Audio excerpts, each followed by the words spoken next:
Okay, welcome back. And I'm now going to test out the die I made in the last video.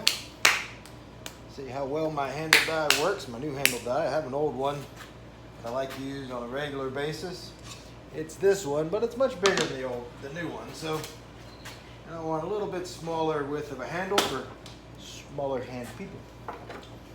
Not everybody has giant, massive, monstrous hands, so I'm trying to, be nice. Now this is my simple clay extruder, which I've got it mounted on. I don't have it wall mounted. I like to keep my studio fairly modular, so mine is actually mounted to a dolly, and it works for me. Again, one thing about clay extruder, never try and force clay that's not wedgeable through it. I mean, that's one of the rules on the side of the clay extruder here.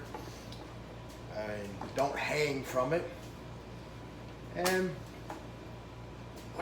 go slow. So here we go. As you can see, it's actually pushing out a very nice, even, straight, and fairly, so far just feeling it in my hand, kind of feels nice. Little handle. So we're going to go a little bit. Oh, there's some excess clay popping out the other side there. Let's see. Snip that off for the video's sake. And this is what I got. As you can see, it gives me those nice little ridges there, which feel nice in the hand. And that is my handle. So it works. Go get yourself some old cutting boards from Goodwill, or raid your mom's, kitchen cabinets, or your wife's kitchen cabinets, your husband's kitchen cabinets, whoever does cooking.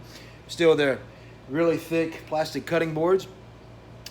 Get in there with a drill and a jigsaw and go make yourself some templates for your clay extruder. As always, if you like what you see here, go ahead and drop some comments in the bottom, or subscribe to see more videos coming up. And go make something out of clay.